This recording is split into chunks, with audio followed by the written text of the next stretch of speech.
Salut à tous. Salut. Je suis ultra hype. On attend cette imprimante depuis presque un an. C'est ouf et vous allez comprendre pourquoi. FLSON nous a contacté il y a maintenant, comme le dit Baptiste, presque un an, en nous disant à l'issue de notre test de la FLSON SR, les gars, si vous aimez la Super Racer, vous allez aimer la prochaine imprimante parce qu'on va lui faire atteindre des vitesses phénoménales. La SR était déjà extrêmement rapide, elle montait jusqu'à 240 mm par seconde et vous aviez adoré encore avant la QQS Pro qu'on avait testée pendant le confinement. Ces deux vidéos-là, elles ont fait entre 130 et 150 000 vues, donc on se dit que celle-là va vraiment pouvoir vous intéresser. Nous, elle nous intéresse parce que vraiment, elle va avoir des nouvelles fonctionnalités qui s'installent de plus en plus sur des modèles commerciaux d'imprimantes 3D, à savoir la vitesse et surtout le firmware Clipper. Oh là là là là, mais attends mec, c'est ouf! C'est une imprimante qui sort d'usine avec le firmware Clipper. Alors pour ceux qui savent pas ce que c'est, on l'expliquera dans la vidéo, mais normalement, on le rajoute un peu à sa sauce après sur ces imprimantes-là. Eux, ils le font en usine, ce qui permet d'atteindre des qualités et des vitesses absolument phénoménales. Et vous le voyez d'ailleurs, c'est marqué sur la boîte. Amazing Speed. Donc c'est la FSL V400 parce qu'elle peut aller jusqu'à 400 mm par seconde et donc ça ne déroge pas à la règle des technotests. Vous le voyez bien, on a des fonctionnalités innovantes qui nous intéressent, qu'on n'a jamais testées et qu'on va découvrir avec vous dans cette vidéo. Ça devrait presque être doublé au niveau de la vitesse et ce qu'on espère surtout, c'est que la qualité d'impression sera au rendez-vous. C'est la promesse de FLSON. On a hâte de tester tout ça, c'est parti. Unboxing.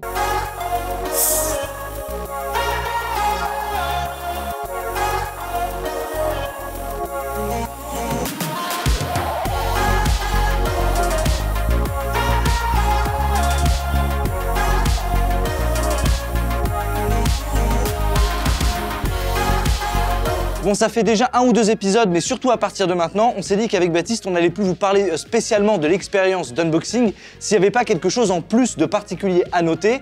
Et là, en fait, on a un emballage somme toute classique. Par contre, on a une sensation, une impression de qualité, de robustesse qui est encore plus forte que celle qu'on avait perçue avec la Super Racer. Les colonnes qui servent à effectuer le mouvement Delta sont complètement dingues. Elles pèsent une tonne, elles sont d'une épaisseur. J'espère que c'est la bonne stratégie à adopter. Vous connaissez la chanson, hein, stratégie de la rigidité versus stratégie de la souplesse pour l'impression 3D. On voit tout de suite que c'est pas du rail linéaire, c'est leur propre système avec une sorte de V-wheel inversé qui vient s'insérer ici dans le petit slot. Oui, enfin, c'est pas une V-wheel, c'est encore autre chose. Hein. C'est ça, une V-wheel inversée. Oui, mais les roues passent par derrière, enfin, c'est un peu étrange. Et c'est en métal, surtout, c'est pas des V-wheels en plastique. Par contre, c'est sûr qu'il y a encore plus de robustesse et la finition au niveau de la peinture et de l'extrusion, tout est bien ébavuré, il n'y a rien de vraiment tranchant, donc ça fait plutôt confiance. En même temps, effectivement, je pense qu'il y a intérêt à ce que ce soit bien conçu et rigide comme ça parce que ça va prendre une quantité de G qui va être complètement ouf. C'est pour ça d'ailleurs qu'il faut des firmware comme Clipper pour gérer tout ça. Et vous allez comprendre pourquoi. Ensuite, il y a une chose, voilà, c'est comme la Super Racer, je pense que c'est ce qui faisait une de ses plus grandes qualités, c'est qu'on a ces systèmes-là de maintien de la tête, ce qu'on appelle des rods, en carbone véritable. Les tiges en français. Les tiges, ouais. Et c'est du carbone véritable, c'est extrêmement important parce que ça, il faut que ce soit le plus rigide possible pour maintenir la tête le plus fermement possible et pouvoir faire des allers-retours sans que ça bouge. Il est à noter qu'elles sont fixées directement avec de l'époxy, donc on n'a pas de risque que ça se dérègle lors des impressions. Donc ça encore, on espère que c'est bien calibré en usine, mais si ça l'est, du coup ça ne bougera pas et il n'y aura aucun autre réglage à faire au niveau de la dimension des rods. Donc pour l'instant, toujours le même amour pour FLSON. Mais quels sont les avantages par rapport à la Super Racer? Certes, les axes sont plus épais, mais on avait déjà été surpris sur la SR. Les tiges sont en carbone, c'était déjà le cas sur la SR. Là, ce qu'on remarque tout de suite, on a un plateau type PEI. Enfin! Et oui, avant on avait des plateaux façon ultra base, hein, c'est-à-dire des plateaux en verre avec par-dessus une couche de revêtement mat et adhésif. Là, c'est un plateau amovible, perlé et qui est en plus flexible, donc on peut retirer les impressions facilement. Il était carrément fixe ce plateau sur la SR et c'était un de ses plus gros défauts parce que pour retirer une impression qui était trop collée, c'était une galère sans nom. Donc on devait taper sur le plateau qui du coup était accroché à la base de la Super Racer, ce qui donnait pas du tout confiance lors du décollage. Et j'ai tellement hâte. En plus, regardez, il est hyper magnétique. Vous allez entendre le clac.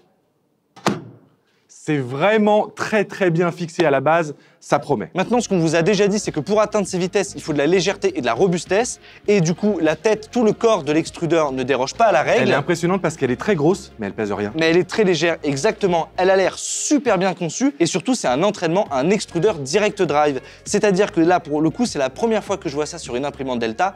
Normalement, vous avez le moteur avec un tube de PTFE, donc un extrudeur type Bowden, ce qui fait que ça va pousser par en haut le PLA. Donc vous avez entre 30 et 40 cm de tube de PTFE, et donc ça peut causer des problèmes de rétraction, et surtout quand on va à haute vitesse, ça peut en causer encore plus, et ça peut même être problématique. Là, avec le Direct Drive, on a directement le moteur d'entraînement sur la tête d'impression. Ça veut dire que le niveau de précision, il est quasiment au centième de millimètre près. Le moindre dixième de millimètre qui bouge sur la tête d'impression se répercute immédiatement lors de l'extrusion. Revers de la médaille, dès que vous avez une surextrusion ou une sous-extrusion, ça se voit immédiatement. Normalement, avec un Boden, vous pouvez tricher un petit peu parce qu'il y a une certaine élasticité due à la longueur du fil. Sur le système de bed leveling, eh bien, on a exactement le même que sur la QQS ou la FL-Sun. J'ai envie de dire tant mieux parce qu'il n'est pas plug and play, il n'est pas super facile, il n'est pas directement intégré à la tête, mais par contre, il fonctionne très bien.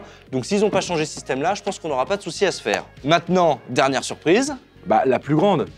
Voilà, un joli petit écran tactile, enfin petit, ça fait quoi ça, 6-7 pouces hein. Ça c'est un 7 pouces. Hein. C'est la dalle capacitive qui va permettre d'afficher le firmware Clipper, d'afficher les informations de l'imprimante. Et d'ailleurs, c'est pas juste un écran. Dedans, il y a directement un Raspberry Pi ou un produit équivalent pour pouvoir faire tourner la puissance nécessaire à tous les calculs de ouf que Clipper va faire pendant l'impression. Ce qui ne vous empêche pas ici d'avoir une carte MakerBase qui va contrôler les moteurs et marcher en corrélation avec l'écran. Voilà les amis, je pense qu'il est temps de passer directement au montage parce que là, on a débriefé tout ce qu'on a pu voir au déballage. C'est parti. C'est parti.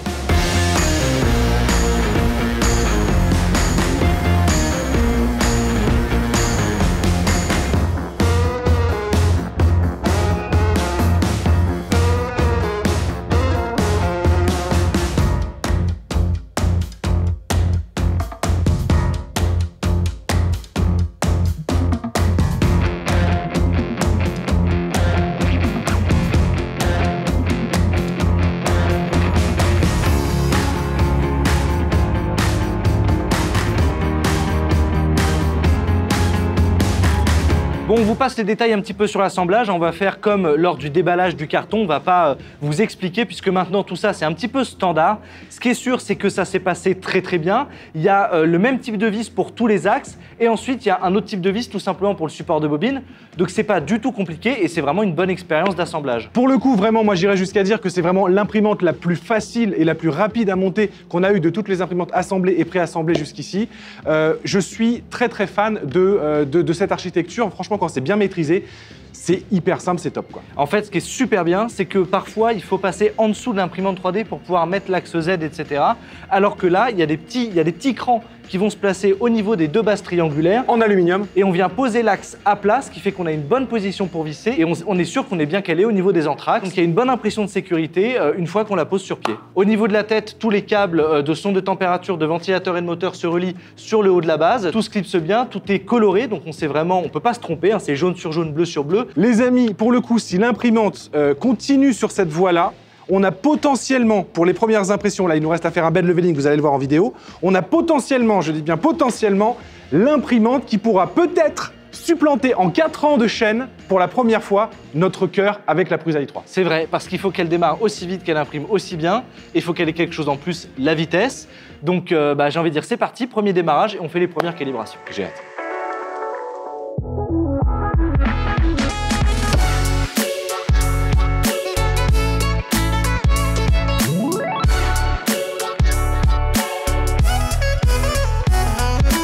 Bon, alors on a branché la clé USB qui était présente dans le carton sur l'écran qui intègre Clipper, l'écran de contrôle. Alors qu'est-ce qu'on peut dire? Déjà, de base, c'est très rapide, mais c'est pas non plus subjugant pour le moment. Non, pour l'instant, je suis pas hyper impressionné. En fait, c'est aussi rapide que si tu poussais à une imprimante. Malgré tout, quand on pousse une imprimante classique, c'est dégueulasse. Là c'est ouf. J'allais dire très beau. Non, pour la vitesse, si on met en corrélation la vitesse et la qualité, c'est complètement dingue. Si ensuite on part sur uniquement la qualité, on a quelque chose qui est bien plus. Bien. Hein, moi, c'est bien supérieur. Franchement, je suis content. Ouais, voilà, bien plus. C'est mieux que la moyenne et c'est dans les bonnes imprimantes. Exactement. Puisque de toute façon, bon, ça c'est un paramètre du slicer de Cura en l'occurrence. On va avoir un tout petit problème ici au niveau du remplissage puisqu'on va avoir des petits trous.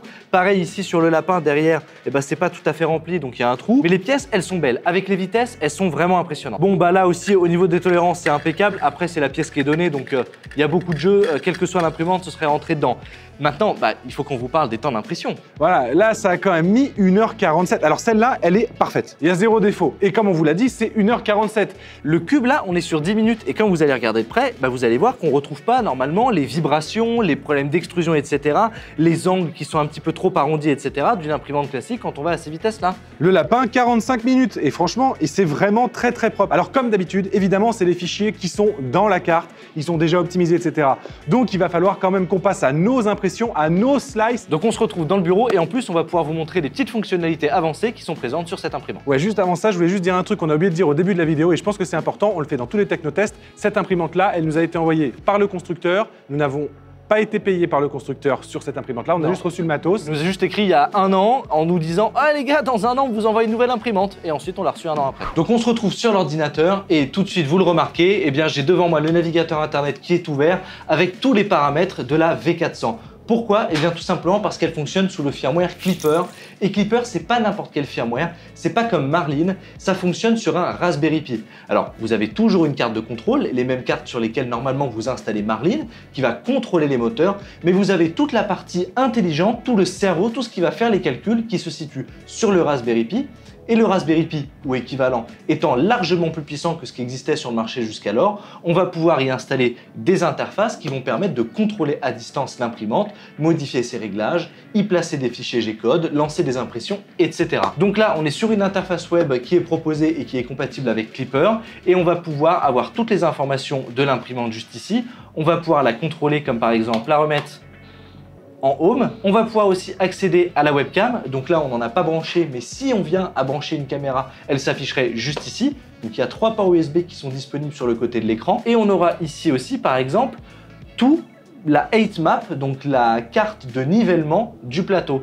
Et on va pouvoir voir en 3 dimensions comment notre plateau est déformé dans l'espace. Bref, on va pouvoir ici accéder à nos fichiers G-code. On peut accéder à la mémoire interne du micro-ordinateur qui est présent dans l'écran LCD, mais aussi à la clé USB qui est branchée. Dans cette clé USB, on va avoir tout ce qui est proposé directement par FLSON, donc les modèles de test, des vidéos qui vous expliquent comment installer Cura, donc là qui est ici en version 4.13, les profils, les vidéos, etc. Alors évidemment, là je ne vais pas rentrer dans le détail et je ne vais pas vous expliquer comment fonctionne cette interface web, mais vous voyez bien qu'en tout cas, il y a plein de fonctions qui sont accessibles directement depuis son navigateur. Et quand vous avez une imprimante qui est très fiable ou qui a l'air très fiable comme cette FLSON, c'est super pratique parce que à la même manière que notre Prusa, on peut lancer une impression, partir de l'atelier et être presque certain que l'impression fonctionnera de A à Z sans intervention humaine. Toujours est-il que là, ce qu'on a fait, c'est que du coup, on a installé le Cura qui était présent dans la clé USB. Et donc, on va faire une comparaison entre Cura et le profil pour la V400 et Prusa Slicer avec son profil pour la Prusa i3 MK3 et vous allez voir un petit peu la différence de vitesse. Donc là, on va prendre un fichier qui est extrêmement exigeant. Donc, c'est un buste de Tortue Ninja qui est géant. Et on voit qu'il y en a pour 11 heures et 2 minutes. Maintenant, ce que je vais faire, c'est qu'on va ouvrir Prusa Slicer et vous allez voir la différence de temps, 1 jour et 19 heures. Donc sur une Prusa avec la même hauteur de couche, on en a pour 1 jour et 19 heures. Et avec la FLSON V400, c'est absolument incroyable, on en a pour 11 heures et 2 minutes. J'ai hâte de voir ce que ça va donner. Je tranche ça tout de suite. Et comme on a l'interface web, je vais directement aller dans l'onglet Upload and Print. Et donc là, je double-clique, bam. Ça y est, la FLSON est en train de chauffer et ça va lancer l'impression d'ici quelques minutes. Et on va surtout voir si cette impression, elle est de qualité et si ça tient vraiment les délais que ça annonce. C'est parti.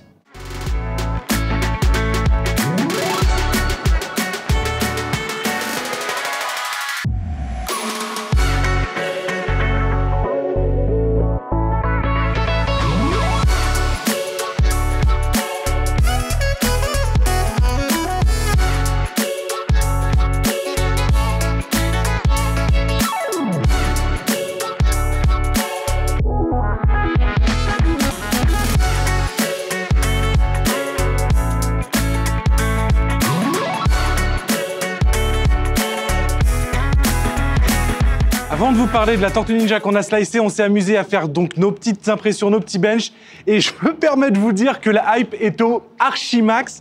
C'est incroyable. On a pu lancer tous ces benches là dans la même journée. Voilà. D'accord? D'habitude, il nous faut 1 jour parce qu'on doit quitter l'atelier et donc il faut 3 jours pour ces 3 pièces là. Là, c'est fou. Ça, les gars, c'est 1h42. Le benchy là, c'est 40 minutes. Ça, c'est 4h10, 4h20, c'est ça? C'est fou. On l'imprime d'habitude en plus de 10 heures, en 12, 13 heures. Là, on l'a fait. Mais la qualité, c'est la plus belle Moon City qu'on ait imprimée.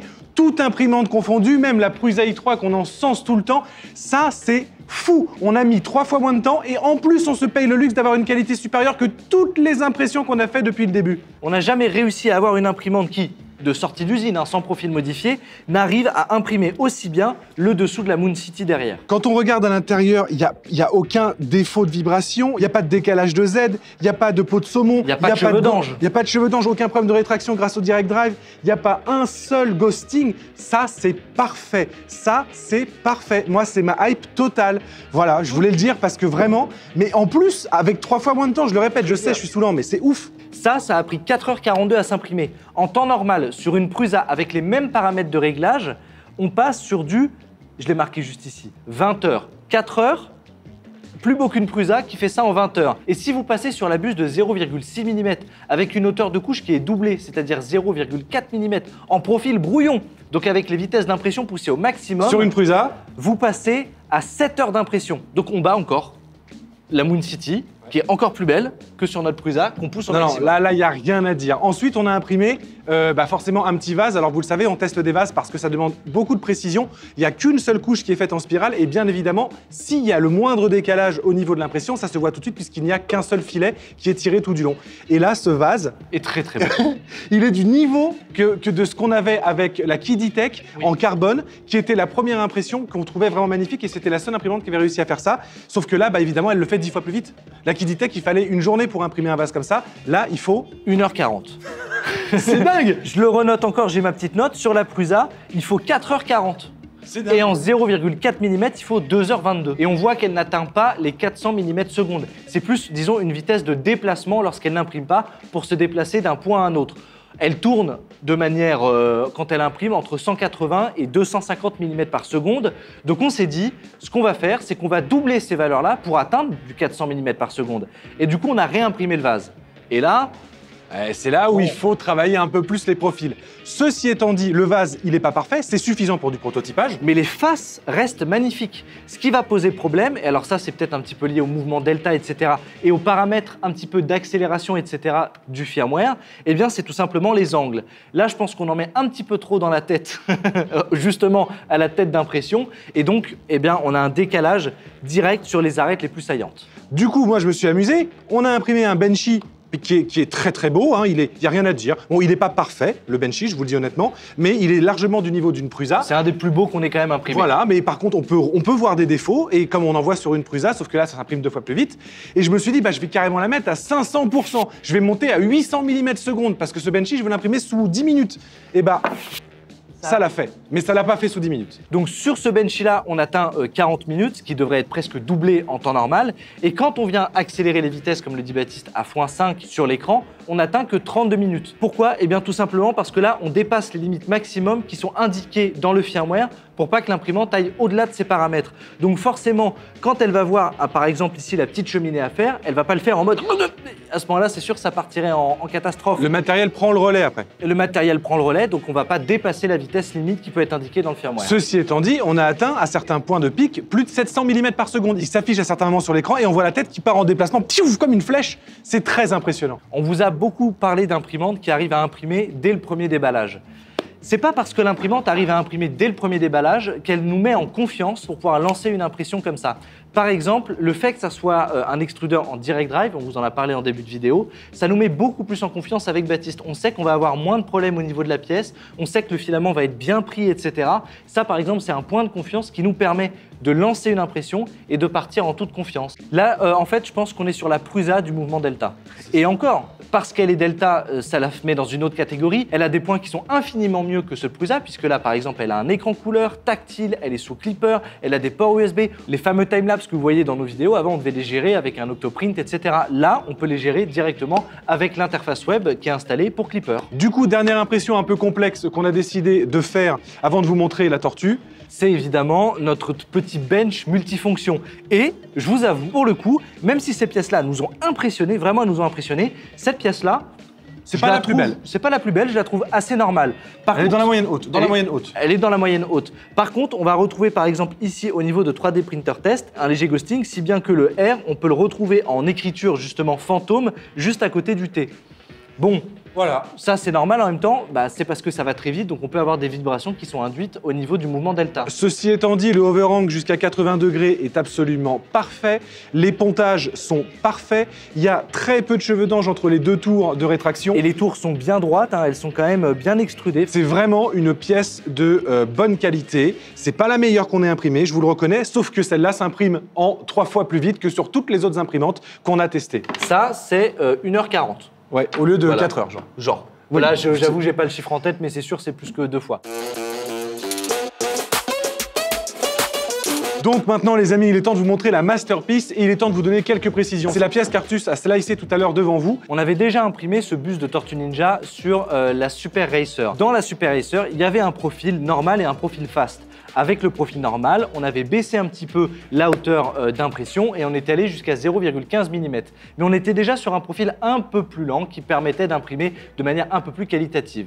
Le truc, c'est que là, c'est à noter, c'est un des défauts puisque ça y est, elle est en pré-vente. Donc ceux qui l'ont commandée en pré-vente vont la recevoir en l'état. On ne part que sur un seul profil d'impression qui est fourni par FLSun, à savoir un profil qui est rapide et qui n'imprime que en 0,2 mm de hauteur de couche. On a voulu créer notre propre profil en faisant quelques petites modifications pour essayer de voir si on pouvait abaisser la hauteur de couche et avoir une qualité encore plus importante malgré une vitesse infiniment plus rapide que ce qui était prévu. Et le résultat est fou. Il est fou. Déjà, pour une imprimante Delta, on a réussi à augmenter la taille du buste de 124%, ce qui ne rentre pas sur le plateau de la Prusa. C'était souvent un des défauts des imprimantes Delta, c'est que c'est un plateau rond et donc que la taille utile, elle se retrouve un petit peu amoindrie. Là, on peut dépasser la taille du plateau qu'une Prusa peut avoir. Ouais, totalement. Et du coup, on a mis combien de temps pour l'imprimer, Artus? 14 heures. Au lieu de 38 heures. Ok, avec une qualité 2 fois meilleure?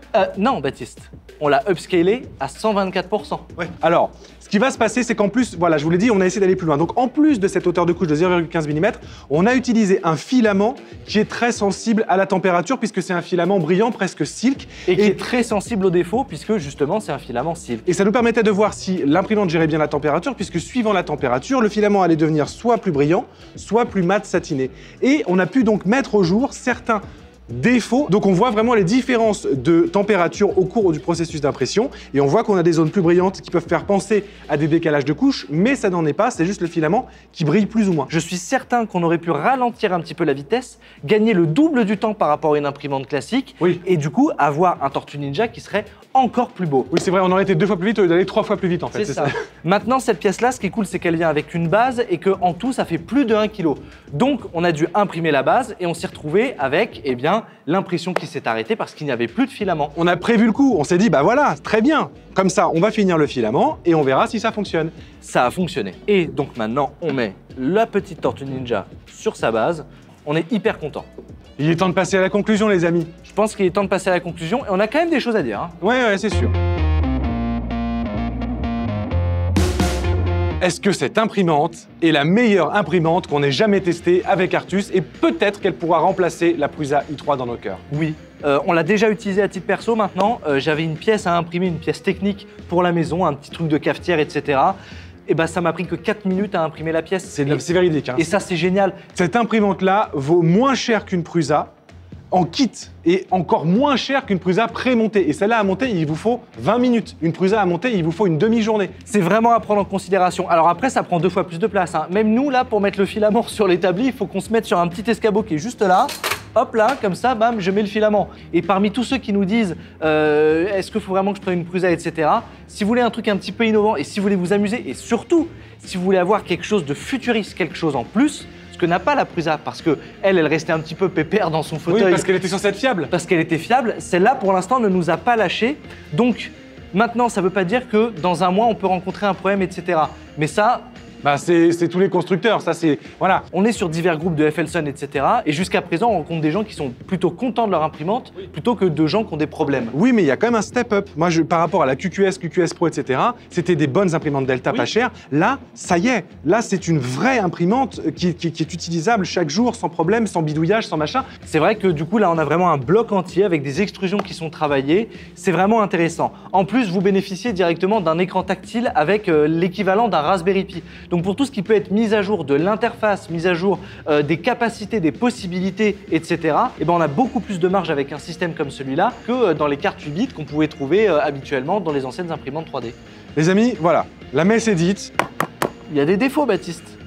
On a été obligé de les noter parce qu'on avait du mal à en trouver. C'est Alors, je vous le dis tout de suite, comme ça vous êtes au courant. On a eu un petit problème de bruit de ventilateur. J'ai mis mon doigt dedans, j'ai fait et ça a corrigé le problème. Exact. Vous êtes au courant. C'est dommage parce que sur la Super Acer, dans la base, il y avait un tiroir. Il n'y a plus de tiroir. Et enfin, pour brancher la webcam, c'est pas totalement du plug and play, il faut modifier quelques lignes de code au niveau des fichiers de configuration de Clipper, et après, elle se met à marcher, et rien n'est indiqué par FLSON pour la faire fonctionner. Je continue à vous dire, c'est ça qu'il vous faut, si vous avez le budget, parce que par contre, ça vaut pas une Ender 3, hein, c'est pas le même prix, mais c'est moins cher qu'une Prusa i3, ça vous fera plusieurs années, et en plus, il y a des liens affiliés en description. Ils nous ont été fournis par FLSON, on est commissionné sur ces liens-là, etc.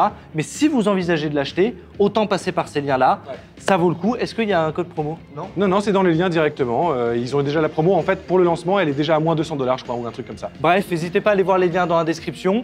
Si ça vous intéresse, j'ai envie de dire, allez-y, nous, on est vraiment contents. Je suis carrément fatigué tellement j'étais enthousiaste. Je pense que je vais aller boire un petit lait d'amande. D'accord. Ça va me faire du bien. Allez. N'oubliez pas d'être tous bienveillants les uns envers les autres, les amis. On vous embrasse, à la prochaine. Ciao, ciao.